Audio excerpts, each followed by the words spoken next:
Morning everybody. Become भाग 2 मधील सर्व विद्यार्थ्यांचं आजच्या लेक्चरला स्वागत आहे. गेल्या वेळी आपण mathematical model for time series हे पाहिलेलं आहे. म्हणजे टाइम सिरीज म्हणजे काय, त्याच्यावर अफेक्ट करणारे कॉम्पोनंट्स कोणकोणते हे पाहिल्यानंतर आपल्याला फ्युचर अभ्यास करण्यासाठी मॅथमॅटिकल मॉडेल्स कसे फिट करायचे आपण पाहिलेलं आहे. त्यामध्ये ॲडिटिव्ह मॉडेल, त्यानंतर मल्टिप्लिकेशन मॉडेल, त्याचे काही इलिस्ट्रेशन्स सुद्धा आपण पाहिलेलं आहात. त्यानंतर मेजरमेंट ऑफ टेनमध्ये graphical method, progressive average method, method of semi averages, moving average method, curve fitting method, असे 4 मेथड्स आहेत. हे आपण त्या ठिकाणी उल्लेख केलेला आहे. त्यानंतर ग्राफिकल मेथड आपण प्रत्यक्षात पाहिलेला. Okay, points time series data plot केल्यानंतर त्याच्यामध्ये ट्रेंड लाईन कसं फिट करायचं ते आपण पाहिलं. त्याचे मेरिट्स आणि डिमेरिट्स पाहिलेलं. त्यानंतर प्रोग्रेसिव्ह ॲव्हरेज मेथड म्हणजे काय हे आपण पाहिलेलं. त्याचे मेरिट्स आणि डिमेरिट्स पाहिलेलं. त्याच्यावर आधारित एक एक्झाम्पल्स आपण पाहिलेलं आहात. त्यावर ट्रेंड लाईन कसं फिट करायचं तेही आपण पाहिलेलं आहात. त्यानंतर मुव्हिंग ॲव्हरेज मेथड म्हणजे काय हेही आपण पाहिलेलं. एम ऑड असताना पिरियड जो आहे तो ऑड असताना आणि पिरियड इव्हन असताना सुद्धा कसं त्या ठिकाणी मुव्हिंग ॲव्हरेज काढायचे हे आपण पाहिलेलं आहे. त्यानंतर त्याचे मेरिट्स आणि डिमेरिट्स मुव्हिंग ॲव्हरेजचे हे आपण पाहिलेलं आहे. आज आपण त्याच्या पुढचा भाग म्हणजे काही एक्झाम्पल्स जे आहेत या मेथडवरचे ते आपण पाहणार आहोत. पहिलं एक्झाम्पल बघा. The hypothetical data in given is given. Following table are assumed to have uniform cyclical duration of 5 years and equal cycle amplitude of 2 years. The years दिलेत 1 ते 19, 20 अशा पद्धतीनं. प्रोडक्शन इन टर्न्स दिलेले. ओके, तर आपल्याला 3 year and 5 year moving ॲव्हरेजेस काढायचे.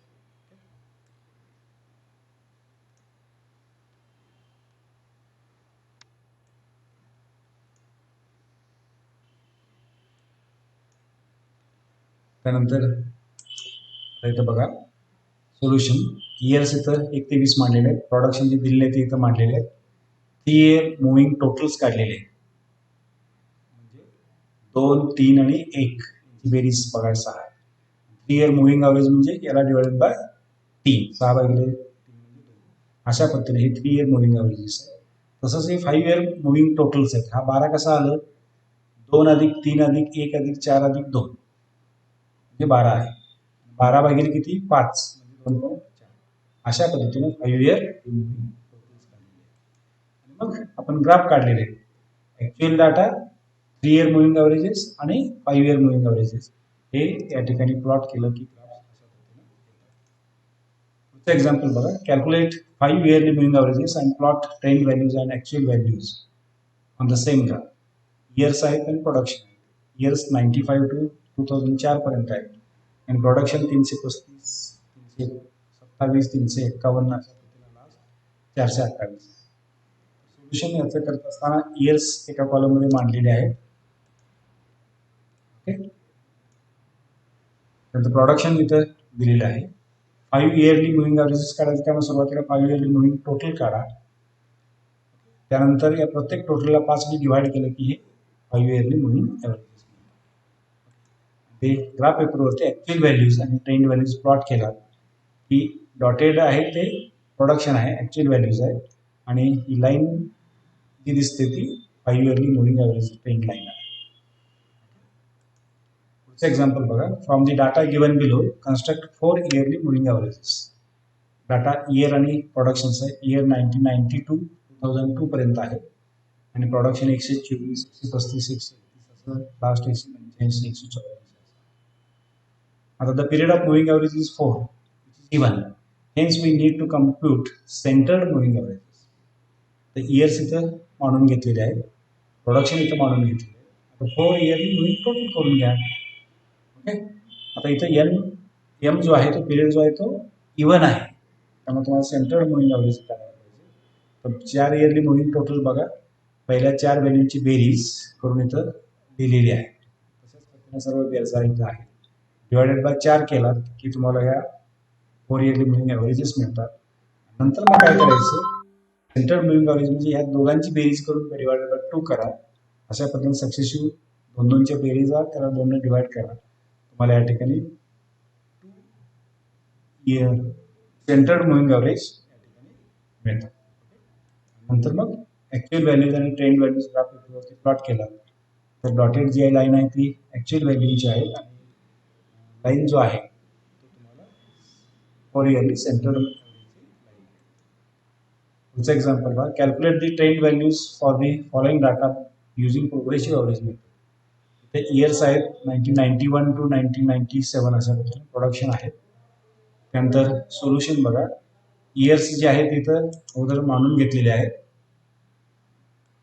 91 ते 97 पर्यंत प्रोडक्शन सर्व मांडले. टोटल इथं दिलेली आहेत. पहिली व्हॅल्यू 7 तसंच येणार, 7 अधिक 10 17, 17 अधिक 17 34 अशा प्रोग्रेसिव्ह टोटल आहे.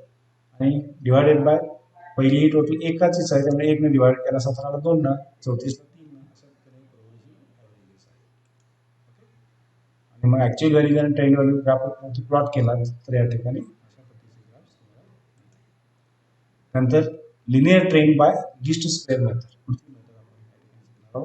The principle of least square provides us a mathematical device to obtain an objective fit to the trend of the given time series. Most of the data related to economic and business time series conform to definite law of growth or decay, and accordingly, in such situation, mathematical trend fitting will be more reliable for forecasting and predictions. This technique can be used to fit linear as well as non-linear fitting of linear trend. Let the straight line trend between given time series values y and the time t be given by the equation y is equal to a plus bt, the equation 2.1. Then for any given time t, the estimated value of y as given by the equation is y hat is equal to a plus bt, equation 2.2. The fitting of y is equal to a plus bt involve the estimation of a and b. The error in the estimation is y minus y hat. Since it is positive or negative, the sum y minus y hat will not give measure of departure. The negative and positive errors will get cancelled. Therefore, we use the sum of squares of the errors. हा जो difference आहे y minus y hat, काही वेळेला positive काही वेळेला negative, त्यामुळे बेरीज काही वेळेला झिरो होऊ शकते. त्यामुळं हे कशामुळे होतं, चिन्हांमुळे होतं. त्यामुळे चिन्हाचा इफेक्ट कॅन्सल करण्यासाठी या ठिकाणी या डिफरन्सचा स्क्वेअर आपण कन्सिडर करू. त्यामुळे ई बरोबर summation of Y minus Y आहे ब्रॅकेट स्क्वेअर, म्हणजेच summation of Y minus A minus B T bracket square equation 2.3 म्हणा. Clearly, E is a function of A and B. We find A and B so that E is minimum. This procedure is called the method of least square or principle of least square to estimate A and B. Using the theory of finding minimum of E by calculus method, we get A and B as follows. Solving del E by del A is equal to 0 and del E by del B is equal to 0. To get normal equations for estimating A and B as summation of y is equal to NA plus B into summation of t, and summation of t into y equal to A into summation of t plus B into summation of t square, 2.5. हे equation 2.3 जे आहे त्याला एकदा with respect to ए न partially differentiate करून equal to 0 केले की 2.4 equation होतं. आणि इक्वेशन 2.3 ला partially with respect to B differentiate करून इक्वल टू 0 केले की इक्वेशन 2.5 होतं. Where n is the number of times series, that is ty pair, it may be seen that equation 2.4 is obtained on taking sum of both sides in equation 2.1, and equation 2.5 is obtained on multiplying equation 2.1 by t and then summing both sides for the given values of the series. Solving 2.4 and 2.5 for a and b and substituting these values in equation 2.1, we finally get the equation of the straight line train b cap is equal to n into summation of ty minus summation of t into summation of y, divided by n into summation of t square minus summation of t square, and a hat is y bar minus b hat. Okay. त्यानंतर merits and demerits of least square. Merits बघा. The least square method is very objective and hence it is most popular and widely used. The least square method gives trend values for all time periods. The least square method can very well be used for forecasting the purpose. The least square method can be used to estimate the values of the variable for intermediate time points also. Note बघा, if y is equal to a plus bt, linear trend fitted to the data, then values of b provides the rate of change in the variable y. In fact, it is regression coefficient of y on t. Demerits बघा, the least square method require more calculation which are quite tedious and time consuming. Because of this, it is difficult for a non-mathematical person. The non-mathematical. If some more data points are added, the original time series, the entire calculations are to be done again to obtain trend line. Thus, it is less flexible for further mathematical manipulations.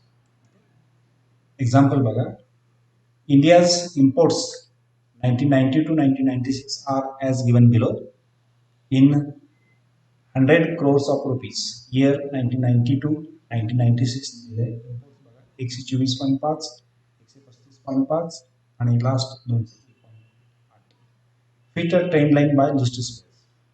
Late इयर्सला X समजायचं आणि इम्पोर्ट्सला Y समजायचं. U is equal to X minus X bar घ्या. X बार म्हणजे 1993 घ्या. 1990 ते 1996 x बार म्हणजे 93 असं घेतलेलं आहे. त्यामुळे यूच्या व्हॅल्यूज -3, -2, -1, 0, 1, 2, 3 वायच्या व्हॅल्यूज ज्या दिलेल्या आहेत त्या आहे तसं मांडलेलं आहे. त्यामुळे यू वाय आणि यू स्क्वेअर ट्रेंड लाईनमध्ये व्हॅल्यूज ठेवून इस्टिमेट केलेले values estimated of Y are हे या ठिकाणी. तर मग ग्राफ काढला हे बघा या ठिकाणी estimated value of A is 161.08, estimated value of B is 13.70. ह्या व्हॅल्यूज ट्रेंड लाईन अशा पद्धतीनं आपण इस्टिमेटेड व्हॅल्यू जर काढल्या त्यावरती आपण टेबल आणि मग ॲक्च्युअल व्हॅल्यू आणि इस्टिमेटेड व्हॅल्यू जे आहेत ट्रेंड लाईनच्या त्यामुळे एकाच ग्राफवरती फिट करायचं. तुम्हाला अशा पद्धतीने ग्राफ हा. Okay, thank you.